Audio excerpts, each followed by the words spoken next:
ಹೆಣ್ಣು ಮಗಳೇ ಬಜೆಟನ್ನು ಮಂಡಿಸುವಾಗ ಹೆಣ್ಣು ಮಕ್ಕಳಿಗೆ ಸಹಾಯ ಮಾಡ್ತಾರಂತೆ ಅಂತ ಹೇಳಿದ್ರೆ ಅಲ್ಲೇನು ದೊಡ್ಡದಿರಲ್ಲ ಅಲ್ಲ ನನ್ನ ಪ್ರಕಾರ ಇಟ್ಸ್ ಆಲ್ ರೈಟ್. ಎರಡನೇದು 12 ಲಕ್ಷ ಇರೋದನ್ನ 15 ಲಕ್ಷಕ್ಕೋ ಏನೋ ತೊಗೊಂಡು ಹೋಗ್ಬೋದು ಅಂತ ಅವರ ನಿರೀಕ್ಷೆಯಲ್ಲಿದೆ ಅಂತ ಹೇಳ್ತಿದ್ದಾರೆ. ಬಟ್ ನನಗೊಂದು ಪ್ರಾಬ್ಲಮ್ ಇದೆ ರವಿಕುಮಾರ್, ಅದನ್ನು ಸೇರಿಸ್ಕೊಂಡು ನಿಮ್ಮ ಕಾಮೆಂಟ್ ಕೊಟ್ಬಿಡಿ, ನಾನು ನಿಲ್ಲಿಸ್ಕೋತೀನಿ. ನಮ್ಮ ದೇಶದಲ್ಲಿ ಒಂದು ಪ್ರಾಬ್ಲಮ್ ಇದೆ ಬಜೆಟಿಂದ, ಇದರಲ್ಲಿ ಟ್ಯಾಕ್ಸ್ ರಿಬೇಟ್ ಆಗೋರನ್ನ ಹೀರೋ ಥರ ಡಿಸ್ಕಸ್ ಮಾಡ್ತಾರೆ, ಟ್ಯಾಕ್ಸ್ ಕಟ್ಟೋರನ್ನ ವಿಲನ್ಗಳ ಥರ ಡಿಸ್ಕಸ್ ಮಾಡ್ತಾರೆ. There is a problem in this country. Tax ರಿಬೇಟ್ಗಾಗೋರನ್ನ ಹೀರೋಸ್ ಥರ ಡಿಸ್ಕಸ್ ಮಾಡ್ತೀರಿ. ಮಾಡಬೇಡಿ ಅಂತ ನಾನು ಹೇಳಿಲ್ಲ, ಮತ್ತು ಅವ್ರಿಗೆ ಕೊಡಬೇಡಿ ಅಂತಲೂ ಹೇಳಿಲ್ಲ ನಾನು. ವೆರಾಸ್ ಟ್ಯಾಕ್ಸ್ ಕಟ್ಟೋರು ಇದ್ದಾರಲ್ಲ, ಅವರು ಆಲ್ಮೋಸ್ಟ್ ವಿಲನ್ಗಳ ಥರ ಡಿಸ್ಕಸ್ ಆಗ್ತಾರೆ. That's a sad part. ಈ ದೇಶದಲ್ಲಿ ಟ್ಯಾಕ್ಸ್ ರಿಬೇಟ್ ಸಿಕ್ಕವ್ರಿಗೆ ಇರುವಂತಹ ಮರ್ಯಾದೆ ಟ್ಯಾಕ್ಸ್ ಕಟ್ಟೋರಿಗಿಲ್ಲ ಈ ದೇಶದಲ್ಲಿ. Huge problem. This is the reason 24-25 largest number of HNIಗಳು which is high net worth individuals ಯಾವುದಾದ್ರೂ ಒಂದು ರಾಜ್ಯದಿಂದ ಅತಿ ಹೆಚ್ಚು ಸಂಖ್ಯೆಯಲ್ಲಿ ಮೂವ್ ಔಟ್ ಆಗಿದ್ದರೆ ಹೊರಗಡೆ ದೇಶಗಳಿಗೆ, ಅದು ಬೆಂಗಳೂರು. ನೆನ್ಪಿಟ್ಕೊಳ್ಳಿ, ಟೋಟಲ್ ದೇಶದಲ್ಲಿ 14 ಲಕ್ಷ HNIಗಳು ಹೈಯೆಸ್ಟ್ ನಂಬರ್ ಮೂವ್ ಆಗಿರೋದು ಆಚೆಗೆ ಬೆಂಗಳೂರಿಂದ.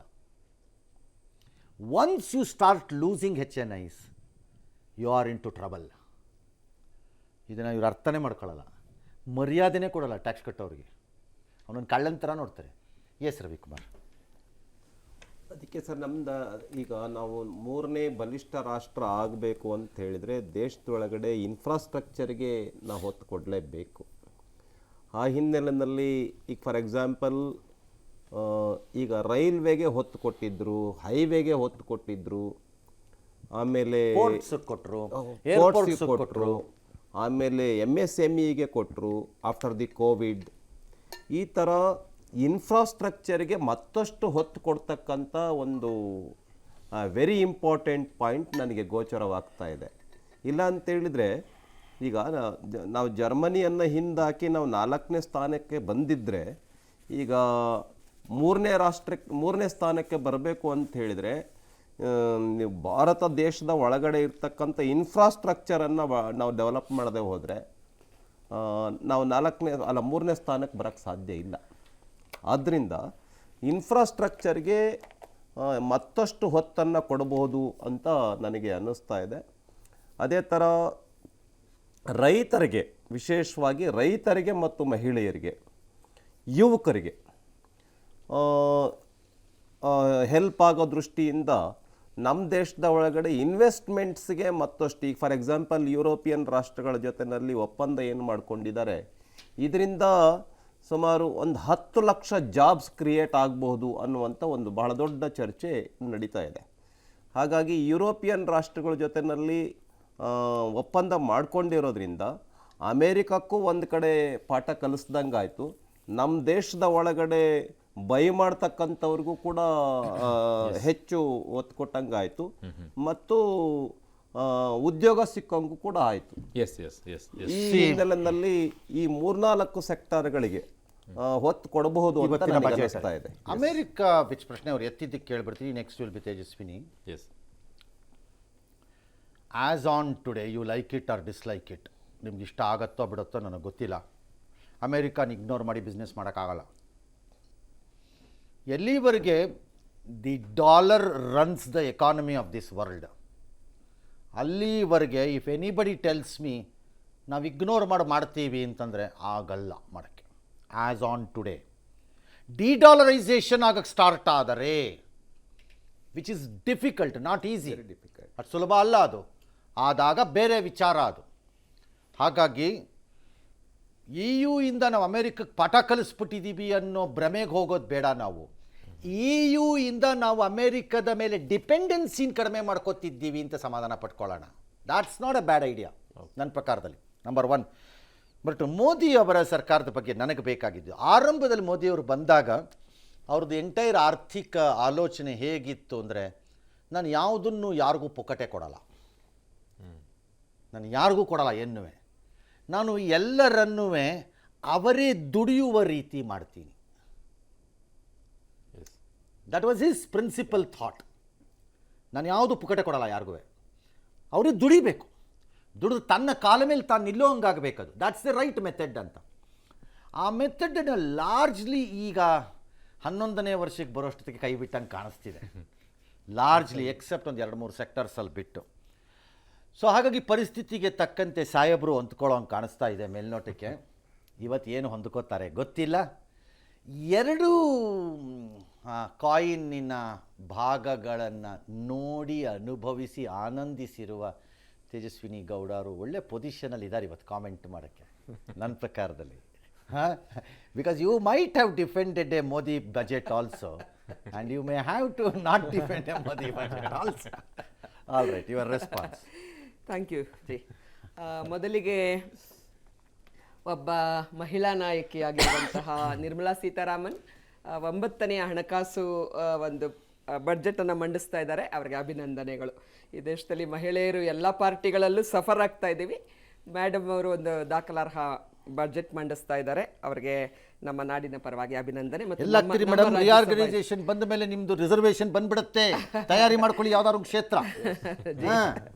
ಜಿ ರವಿಕುಮಾರ್ ಜಿ ಅವರು ಆಶಾದಾಯಕವಾದ ಒಂದು ಇದನ್ನು ಮತ್ತು ಮೋದಿಯವರು 2030ಕ್ಕೆ ಭಾರತವನ್ನು $7 ಟ್ರಿಲಿಯನ್ ಒಂದು ಗುರಿಯನ್ನು ಇಟ್ಟುಕೊಂಡು ಕನಸನ್ನು ಕಾಣ್ತಾ ಇದ್ದಾರೆ. ನಾವು ಮೊದಲು ಚರ್ಚೆ ಮಾಡಿದಾಗೆ ಮತ್ತು ರಂಗಣ್ಣ ಅವರು ಒಳ್ಳೆಯ ಪೀಠಿಕೆಯನ್ನು ಹಾಕಿದಾಗೆ, ಕರೆಯುವ ಹಸುಗೆ ನೀವು ಉಲ್ಲೇಖ ಆಗ್ತಾ ಇದ್ರಿ ರಂಗಣ್ಣಜಿ. ಸ್ವಲ್ಪ ಹೆಚ್ಚು ಹಾಲು ಕರೆಯುವ ಹಸುಗಳು ದಕ್ಷಿಣ ಭಾರತದ ಅನೇಕ ರಾಜ್ಯಗಳು ಹೆಚ್ಚು ಕೊಡುಗೆ ಕೊಡುವಾಗ ಪಾಲನ್ನು ತಗೊಳ್ಳಿ. ಆದರೆ ಹಸುನ ನಿತ್ಯ ಬೇಕಾದಂಥ ಅದಕ್ಕೆ ಕೊಡಬೇಕಾದಂಥ ಹುಲ್ಲು ಸೊಪ್ಪು ಅದಕ್ಕೆ ಹಾಕಬೇಕು. ತೀರಾ ಆ ಮಟ್ಟಕ್ಕೆ ನಿರ್ಲಕ್ಷ್ಯ ಮಾಡಿದ್ರೆ ಆಗೋದಿಲ್ಲ. ಆ ವಿಚಾರಕ್ಕೆ ಬಂದಾಗ ನಾನು 3 ಪಾಯಿಂಟ್ಗಳಲ್ಲಿ ಹೇಳಕ್ಕೆ ಇಷ್ಟಪಡ್ತಾ ಇದ್ದೀನಿ. GDP 14ರಿಂದ ಇವತ್ತಿನ ತನಕ 6.3ರಲ್ಲೇ ಯಾಕೆ ನಿಂತಿದೆ? ಇಷ್ಟೆಲ್ಲ ಯೋಜನೆಗಳನ್ನು ಮತ್ತು ಒಂದು ವಿಚಾರಧಾರೆಗಳನ್ನು ಇಟ್ಟಾಗಲೂ, ಏನೆಲ್ಲ ಆರ್ಥಿಕ ಸ್ಥಿತಿಯನ್ನು ತರ್ತೀನಿ ಅಂತ ಹೇಳಿದಾಗಲೂ ಕೂಡ ಡಿಮಾನಿಟೈಸೇಷನ್ ಮಾಡಿದ್ದು ಕಪ್ಪು ಹಣವನ್ನು ತಹಬಂದಿಗೆ ತರ್ತೀವಿ, ಚೆಕ್ ಮಾಡ್ತೀವಿ ಅಂಥೇಳಿ. ಡಿಮಾನಿಟೈಸೇಷನ್ನಿಂದಾಗಿ ಇವತ್ತು 15.44 ಲಕ್ಷ ಕೋಟಿ ನಷ್ಟ ಆಯಿತು. 1.5 ಮಿಲಿಯನ್ ಇನ್ಫಾರ್ಮಲ್ ಜಾಬ್ಸ್ ಹೋಯಿತು. ಆದರೆ ನೋಟ್ಗಳು 99% ನೋಟ್ಸ್ ರಿಟರ್ನ್ ಬಂತು ಅಂತ ಹೇಳಿದರೆ ಯಾವ ಕಪ್ಪು ಹಣವನ್ನು ನೀವು ನಿಗ್ರಹ ಮಾಡೋದಕ್ಕೆ ಸಾಧ್ಯ ಆಯಿತು? ಫೇಲ್ಯೂರ್ ಆಗಿದ್ದೀರಿ. ಅಲ್ಲ, ಒಂದು ನಿಮಿಷ, for the sake of joke, ಹಂಗೆ ಯಾಕೆ ಥಿಂಕ್ ಮಾಡ್ತೀರಿ? ಈ ದೇಶದಲ್ಲಿ ಕಪ್ಪು ಹಣ ಇಲ್ಲದೆ ಇರೋ ಸಭ್ಯವಂತ ಮತ್ತು ಸತ್ಯವಂತ ರಾಷ್ಟ್ರ ಅಂತ ಯಾಕೆ ಅನ್ಕೋಬಾರ್ದು? ಅಲ್ಲ, ಅದಕ್ಕೆ ಉದಾಹರಣೆ ಕೊಟ್ಬಿಡ್ತೀನಿ. ಇತ್ತೀಚೆಗೆ 2000 ನೋಟುಗಳ ಟ್ರಕ್ಗಳು ಹಿಡಿದ್ವಿ. ಮಹಾರಾಷ್ಟ್ರ ಬಾರ್ಡರ್ ಅಲ್ಲಿ ಹೋಯ್ತು. ಆ ಹಣ ಯಾರೋ ಗುಜರಾತಿ ರಾಜಕಾರಣಿಗಳಿಗೆ ಸೇರಿತ್ತು. ಡಿಬೇಟ್ಗಳು ನೋಡ್ತಾ ಇದೀವಿ ನಾವು. ಕಪ್ಪು ಹಣ ಸಿಗ್ತಾ ಇರ್ತಕ್ಕಂಥದ್ದು, ಕಪ್ಪು ಹಣ ಎಲ್ಲೂ ಹೋಗಿಲ್ಲ. ಕಪ್ಪು ಹಣವಾಗೇ ಇದೆ. ಈ ದೇಶದ ಬಡವರಿಗೆ, ರೂರಲ್ ಇಂಡಿಯಾಗೆ ಬರ್ತೀನಿ, ಭಾರತೀಯ ಆರ್ಥಿಕತೆ ಗ್ರಾಮೀಣ ಭಾರತ ಇದು. ನಾವು ಮನ್ರೇಗಾ, ಮಹಾತ್ಮ ಗಾಂಧಿಯವರ ವಿರುದ್ಧ ಅಥವಾ ಮಾನಸಿಕತೆ ನಿಮ್ಮದು ತಪ್ಪು ಅಂತ ಹೇಳೋದ್ರಲ್ಲಿ, ಅಥವಾ ರಾಜ್ಯ ಕೇಂದ್ರಗಳ ಸಂಬಂಧ ಚೆನ್ನಾಗಿರಬೇಕು, ರಾಜ್ಯಗಳಿಗೆ ಬರಬೇಕಾದ ನ್ಯಾಯಬದ್ಧವಾದ ಹಣ ಕೊಡಬೇಕು ಅಂತ ಆಗ್ರಹ ಮಾಡೋದ್ರಲ್ಲಿ ಭಾರತದ ಹಿತ ಅಡಗಿದೆ. ಇದು ಡೆಮೋಕ್ರೆಟಿಕ್ ದೇಶ, ಇದು ಯಾವುದೋ ಸರ್ವಾಧಿಕಾರಿ ದೇಶವಲ್ಲ. ಟ್ರಂಪ್ ಜೊತೆಗಿನ ನಿಮ್ಮ ಅಸ್ಥಿರವಾದಂಥ ಸಂಬಂಧಗಳು, ಟ್ರಂಪ್ ಬಗ್ಗೆ ನಾವು ಹೇಳಿಲ್ಲ, ಟ್ರಂಪ್ನ ಅಗತ್ಯಕ್ಕಿಂತ ಹೆಚ್ಚಾಗಿ ನಾವು ತಪ್ಪಿಕೊಳ್ಳಿಲ್ಲ. ರಂಗಣ್ಣವರು ಅದು ಕಟುವಾಗಿ ಹೇಳ್ಬಿಟ್ಟಿದ್ದಾರೆ. ನಾನು ಅದರಲ್ಲಿ ಹೆಚ್ಚು ವ್ಯಯ ಮಾಡೋದಿಲ್ಲ. ಅಂದರೆ ನಿಮಗೆ ಈ ದೇಶದ ವಿದೇಶಾಂಗ ನೀತಿ ಬಗ್ಗೆ, ಈ ದೇಶದ ಒಂದು ಅಲಿಪ್ತ ನೀತಿಗಳ ಬಗ್ಗೆ ಕ್ಲಾರಿಟಿನೇ ಇಲ್ಲ ಅನ್ನೋ ಮಾತು ಇವತ್ತು ಸಾಬೀತಾಗ್ತಾ ಇದೆ.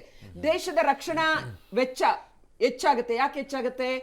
ಯಾವ ಭಾರತದ ಸುತ್ತಮುತ್ತ ಇರ್ತಕ್ಕಂಥ 7 ದೇಶಗಳ ಗಡಿಯಲ್ಲಿ ಯಾವುದೂ ಕೂಡ ಭಾರತದ ಜೊತೆ ಉತ್ತಮ ಸಂಬಂಧವನ್ನ ಅಥವಾ ಒಂದು ಸುಸ್ಥಿರವಾದ ಸಂಬಂಧವನ್ನು ಕಾಯ್ಕೊಳ್ಳೋಕೆ ಸಾಧ್ಯ ಆಗಲಿಲ್ಲ. ಇದರಿಂದ ಹೊರೆ ಆಗ್ತಕ್ಕಂಥದ್ದು ಭಾರತದ ಟ್ಯಾಕ್ಸ್ ಪೇಯರ್ ಮೇಲೆ, ರಕ್ಷಣಾ ಇಲಾಖೆಗೆ ವೆಚ್ಚ ಹೆಚ್ಚು ಮಾಡೋದ್ರ ಮೇಲೆ. ಹಾಗಾಗಿ ರಾಜನೀತಿ ಮತ್ತು ಅಭಿವೃದ್ಧಿಯನ್ನ ಸಮಾನವಾಗಿ ತಗೊಂಡೋಗದೇ ಇದ್ರೆ ಕಷ್ಟ ಆಗ್ತದೆ. ಇನ್ನು 1 ಮಿನಿಟ್ ಕೊಡಿ ನನಗೆ ದಯವಿಟ್ಟು. ರೂರಲ್ ಇಂಡಿಯಾದಲ್ಲಿ ರೆಕಾರ್ಡ್ ಫುಡ್ ಗ್ರೈನ್ಸ್ ಅನ್ನು ನಾವು ಬೆಳೀತಾ ಇದ್ದೀವಿ. 3577 LMT ಫುಡ್ ಗ್ರೈನ್ಸ್ ಅನ್ನು ಬೆಳೀತಿದ್ದೀವಿ. ಆದರೆ ಭಾರತೀಯ ರೈತನ ಆರ್ಥಿಕ ಒಂದು ಇನ್ಕಮ್, ಆವರೇಜ್ ಇನ್ಕಮ್ 10,218 ರೂಪಾಯಿ ಮಾತ್ರ ಇದೆ. 50% ಈ ಒಂದು ಜನವಾಸಿಗಳು ಇವತ್ತು 74,121 ರೂಪಾಯಿ ಸಾಲದ ಹೊರೆಗೆ ಸಿಕ್ಕಾಕೊಂಡಿದ್ದಾರೆ. ಮತ್ತೆ ಮನ್ರೇಗಾ, ಯಾವ ಕಡು ಬಡವನಿಗೆ ಹಸಿನಿಂದ ಸಾಯಬಾರದು ಅಂತ ಹೇಳಿ ಉದ್ಯೋಗಾವಕಾಶಗಳನ್ನ ನಾವು ಕೊಟ್ವಿ. ಅದು ವರ್ಕ್ ಫೋರ್ಸ್ ಏನ್ ಮಾನವ ದಿನಗಳು 389ರಿಂದ 184 ಇಳಿದಿದೆ ಅಂತ ಹೇಳಿದ್ರೆ ಯಾವ ಮಟ್ಟಕ್ಕೆ ದೇಶ ಹೋಗ್ತಾ ಇದೆ. MSME ರವಿಕುಮಾರ್ ಜಿ ಅವರನ್ನ ಎತ್ತಿದ್ರಿಂದ ಒಂದು ಮಾತು ಹೇಳ್ತೀನಿ. ರವಿಜಿ, GST ಎಷ್ಟೊಂದು ಸ್ಮಾಲ್ ಬಿಸಿನೆಸಸ್ ಅನ್ನ ಡಿವಾಸ್ಟೇಟ್ ಮಾಡಿದೆ ಅಂತ ಹೇಳಿದ್ರೆ, MSMEಗಳು ಕಾಂಟ್ರಿಬ್ಯೂಟ್ ಮಾಡ್ತಕ್ಕಂಥದ್ದು 31% GDP ಕೊಡ್ತಾ ಇದ್ದಾರೆ, 49% ಎಕ್ಸ್ಪೋರ್ಟ್ಗೆ ಅವರು ಸಹಾಯ ಮಾಡ್ತಾ ಇದ್ದಾರೆ, 35% ಮ್ಯಾನುಫ್ಯಾಕ್ಚರಿಂಗು ಇದೆ.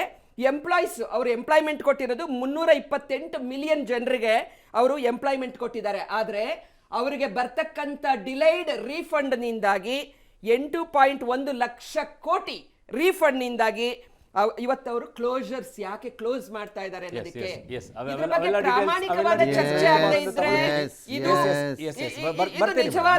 ನಿಜವಾದ ಒಂದು ಮೋದಿಯವರ ಆರ್ಥಿಕತೆ, ನಿರ್ಮಲಾ ಸೀತಾರಾಮನ್ ಬಿಜೆಪಿ ಅವರ ಫೇಲ್ಯೂರ್ಡ್ ಆರ್ಥಿಕತೆ ಇದು ಅಂತ ಹೇಳಕ್ ಇಷ್ಟಪಡ್ತೀನಿ. ಆದರ್ಶ್ ಅವರೇ, ನಮ್ಮ ಮಧ್ಯಮ ವರ್ಗದವ್ರದ್ದು ಫಸ್ಟ್ ಕೇಳಿಬಿಡ್ತೀನಿ ನಾನು. ಏನಾದ್ರೂ 12 ಲಕ್ಷ ಸ್ಲ್ಯಾಬ್ ಇನ್ನೊಂಚೂರು ಜಾಸ್ತಿ ಆಗುತ್ತೆ, ಬಹಳ ಚರ್ಚೆ ಆಗ್ತಾ ಇದೆ, 13-15 ಹೋಗ್ಬೋದು ಅಂತ. ನನ್ನ ಎಕ್ಸ್ಪೆಕ್ಟೇಷನ್ಸ್ 12 ಲಕ್ಷ ಅದು rebate actually. So standard deduction ಅಂತಿದೆ ಸ್ಯಾಲ್ರಿ ಅವರಿಗೆ, ಅದು 75,000 ಇದೆ, ಅದು 1 ಲಕ್ಷದವರೆಗೂ ಹೋಗ್ಬೋದು, ಅದು ನನ್ನ ನಿರೀಕ್ಷೆ. ಅದು ಬಿಟ್ಟರೆ ರಿಬೇಟ್ನ ಜಾಸ್ತಿ ಮಾಡಲಿಕ್ಕಿಲ್ಲ, ಆಗಲ್ಲ ಅಂತ. ಆಮೇಲೆ ಆ ರಿಬೇಟಲ್ಲೂ ಒಂದು ಇಫ್ಸ್ ಆ್ಯಂಡ್ ಬಟ್ಸ್ ಇದೆ. ಅಂದರೆ 12 ಲಕ್ಷ ರಿಬೇಟ್ ಕೊಟ್ಟ ತಕ್ಷಣ ಕಂಪ್ಲೀಟ್ ಇನ್ಕಮ್ ಕಳೆದು ಬಿಟ್ಟು ಟ್ಯಾಕ್ಸ್ ಮಾಡಲ್ಲ. ಸ್ಪೆಷಲ್ ಇನ್ಕಮ್ ಅಂತ ಇರುತ್ತೆ. ಅಂದರೆ ಈಗ ಕ್ಯಾಪಿಟಲ್ ಗೈನು, ಪ್ರಾಪರ್ಟಿ ಸೇಲ್ ಮಾಡಿರೋದು ವಿಷಯ ಇರುತ್ತಲ್ಲ, ಅದು ಬೇರೆ, ಅದೆಲ್ಲ ಇದರ ಒಳಗಡೆ ಬರಲ್ಲ, ಅದಕ್ಕೆ ಸಪ್ರೇಟಾಗಿ ಟ್ಯಾಕ್ಸ್ ಕಟ್ಟಬೇಕು. 30% ಬರುವಂಥ ಕೆಲವೆಲ್ಲ ಇದ್ದಾವೆ, ಅವೆಲ್ಲ ಸಪ್ರೇಟಾಗಿ ಬರುತ್ತೆ. ಬಟ್ ಕೆಲವು ಸ್ಯಾಲ್ರಿ ಇನ್ಕಮ್ಮು, ಸಂಬಳ ಇರೋರು, ಬಿಸ್ನೆಸ್ ಇದೆಲ್ಲ ತೆಗೆದುಬಿಡ್ತಾರ, ಇಲ್ಲ ಒಂದೇ ಇಟ್ಬಿಡ್ತಾರ? ಯಾವುದು ಸರ್? ಯಾವುದು? ಓಲ್ಡ್ ಸ್ಕೀಮ್ ಇಲ್ಲ, ಓಲ್ಡ್ ಸ್ಕೀಮ್ ಇರುತ್ತೆ, ಬಟ್ ಓಲ್ಡ್ ಸ್ಕೀಮ್ದು ಇಂಪಾರ್ಟೆನ್ಸ್ ಆಲ್ಮೋಸ್ಟ್ ಕಮ್ಮಿ ಆಗಿದೆ. ಅಂದರೆ ಯಾರು ಯೂಸೇ ಮಾಡ್ತಾ ಇಲ್ಲ. ಈಗ ನಾವು ಮಾಡ್ತಿರೋದೆಲ್ಲ 90% ನ್ಯೂ ಸ್ಕೀಮ್. ಕ್ಲೋಸ್ ಮಾಡ್ಬಿಡ್ಬೋದು. ಇಲ್ಲ, ಇನ್ನು ಈ ವರ್ಷ ನನ್ನ ಪ್ರಕಾರ ಇರುತ್ತೆ, ಬಿಕಾಸ್ ಇನ್ನು ಕೆಲವು ವಿಷಯದಲ್ಲಿ ಹೆಲ್ಪ್ ಆಗುತ್ತೆ. ಸೊ ಹಾಗಾಗಿ ಈ ವರ್ಷನೂ ಕಂಟಿನ್ಯೂ ಆಗುತ್ತೆ. ಬಟ್ ನನ್ನ ಎಕ್ಸ್ಪೆಕ್ಟೇಷನ್, ಒಂದು ಸ್ಮಾಲ್ ಸ್ಟ್ಯಾಟಿಸ್ಟಿಕ್ಸ್ ಕೊಡ್ತೀನಿ ಸರ್. ಈ ನಮ್ಮ ಅದೇ ಮೇಡಮ್ ಹೇಳ್ದಾಗೆ MSME ಅವರು ಅಂದರೆ ಚಿಕ್ಕ ಕಂಪ್ನಿಯವರು ಒಂದು 30 ಕೋಟಿ ಜನಕ್ಕೆ ಎಂಪ್ಲಾಯ್ಮೆಂಟ್ ಕೊಡ್ತಾ ಇದ್ದಾರೆ. ಅದು ಒಂದು 6 ಕೋಟಿ ಅಷ್ಟು MSMEs ಇದೆ, ಚಿಕ್ಕ ಕಂಪ್ನಿಗಳು ನಮ್ಮ ಇಂಡಿಯಾದಲ್ಲಿ ಇದೆ. ಸೊ ಈಗ ಎ ಐ ಇಸ್ ಆ್ಯಕ್ಚುಲಿ, ನೀವು ಅದ್ರದ್ದು ಇಂಪ್ಯಾಕ್ಟು ದಿವಸ ಬೆಳಗ್ಗೆ ಕೇಳ್ತಾ ಇರ್ತೀವಿ.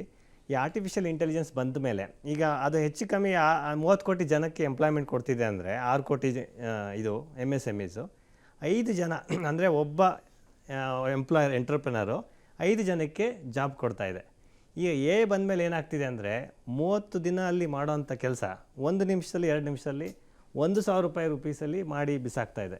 ಹಾಗಾಗಿ ಆಲ್ರೆಡಿ ಈಗ ಹೈದರಾಬಾದ್ ಮತ್ತು ಬ್ಯಾಂಗ್ಳೂರಲ್ಲಿ 6.5 ಲಕ್ಷ ಜನ ಆಲ್ರೆಡಿ ಕೆಲಸಗಳನ್ನ ಕಳ್ಕೊಂಡಿದ್ದಾರೆ. ಸೊ ಇದ್ರದ್ದು ಇಂಪ್ಯಾಕ್ಟು ಒಂಥರ ಬಾಂಬ್ ಬ್ಲಾಸ್ಟ್ ಥರ. ನಾವು ಹೇಗೆ ವಾರಿಗೆ ಪ್ರಿಪೇರ್ ಆಗಬೇಕು ಹಾಗೆ AI ಪ್ರಿಪೇರ್ ಆಗಲೇಬೇಕು.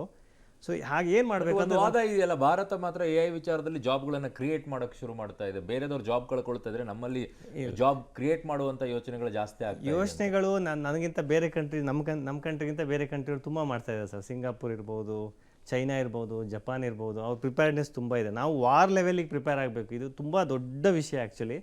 ನನ್ನ ಒಂದು ಸ್ಮಾಲ್ ಸಜೆಷನ್ಸ್ ಏನಂದರೆ, ನೀವು 6 ಕೋಟಿ ಇರೋವಂಥ ಎಂಟ್ರಪ್ರಿನರ್ಸ್ ಏನಿದ್ದಾರೆ MSME ಚಿಕ್ಕ ಕಂಪ್ನಿಗಳು, ಅದು ಈಗ ಲೆಟ್ಸೇ 5 ಜನಕ್ಕೆ ಎಂಪ್ಲಾಯ್ಮೆಂಟ್ ಕೊಡ್ತಿತ್ತಲ್ಲ, ಅದು 2 ಜನಕ್ಕೆ ಬರುತ್ತೆ ಅಂತ ಅಂದ್ಕೊಂಡ್ರೆ ಆ ಥರ ಪ್ರಿಪೇರ್ ಆಗಬೇಕು. 2 ಜನಕ್ಕೆ ಕೊಡುತ್ತೆ ಎಂಪ್ಲಾಯ್ಮೆಂಟು, ಇನ್ನು 5 ಜನದಲ್ಲಿ 3 ಜನ ಜಾಬ್ ಕಳ್ಕೊತಾರೆ ಅಂದರೆ ಏನಾಗಬೇಕು? MSMEಗಳೇ ಜಾಸ್ತಿ ಆಗಬೇಕು.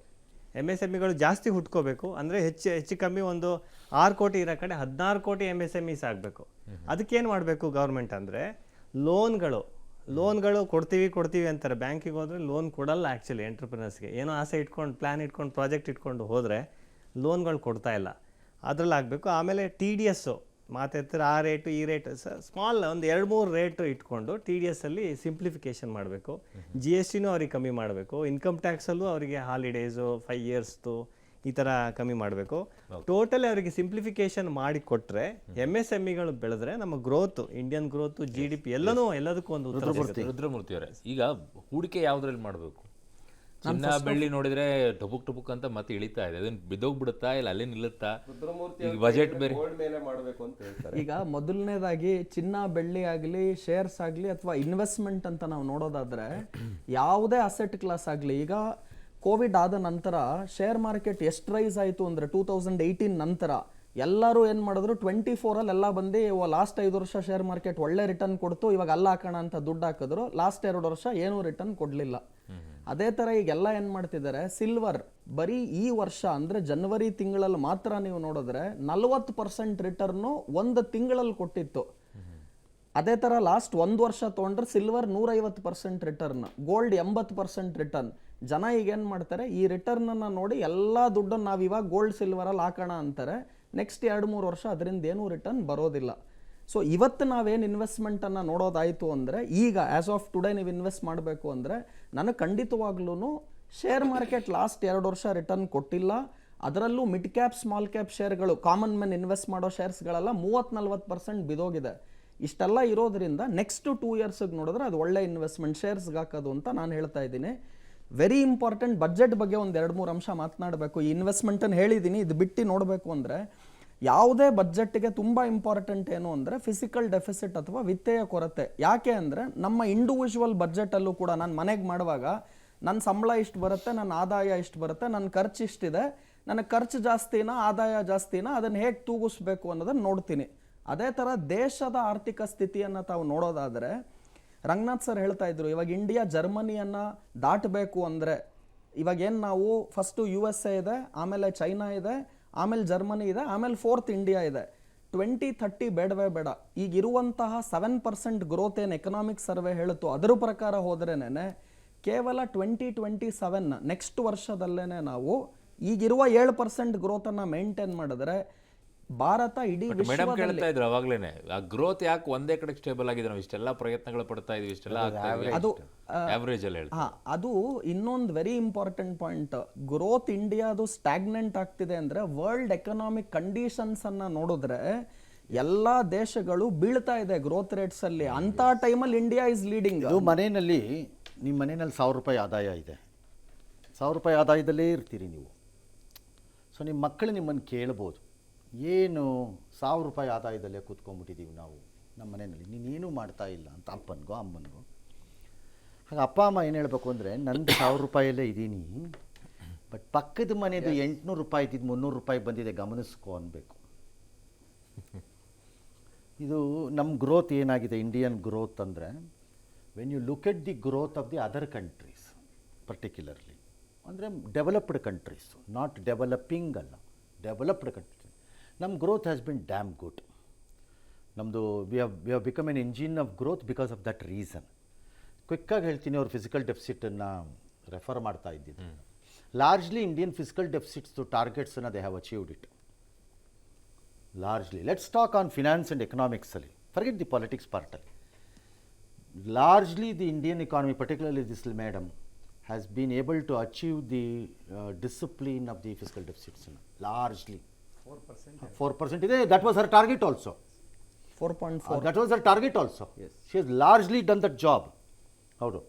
ಬಟ್ ಟ್ರಬಲ್ ಎಲ್ಲಾಗ್ತಾ ಇದೆ ಅಂತಂದರೆ, ನಮ್ದು ಎಲ್ಲ ಅಚೀವ್ಮೆಂಟ್ಸುವೆ ಕರ್ಗೋಗ್ಬಿಡ್ಬೋದು suddenly because of the world ಡೆವಲಪ್ಮೆಂಟ್ಸಲ್ಲಿ. ತುಂಬ ಹೊಡೆಸ್ಕೊಂಡ್ಬಿಡ್ಬೋದು ನಾವು. ಹಾಗಾಗಿ ನಮಗೇನು ಹೇಳ್ತಾ ಇರೋದು ಅಂತಂದರೆ, external and internal, domestic consumption and external exports ಎರಡನ್ನೂ ಬ್ಯಾಲೆನ್ಸ್ ಔಟ್ ಮಾಡಿ ಮುಂದಕ್ಕೆ ಹೋಗಬೇಕು ಅನ್ನೋದಾದರೆ ವಿ ನೀಡ್ ಲಾಂಗ್ ಟರ್ಮ್ ರಿಫಾರ್ಮ್ಸನ್ನು ಒಳಗೆ ತರಬೇಕೀಗ ಅಂತ. ಓಕೆ, ದಟ್ ಇಸ್ ವೈ ಇವ್ರು ಹೇಳ್ತಿದ್ರು, ಆ ಲಾಂಗ್ ಟರ್ಮ್ ರಿಫಾರ್ಮ್ಸಲ್ಲೇ ಇವೆಲ್ಲ ಬರೋಕ್ಕಾಗೋದು. ಎಸ್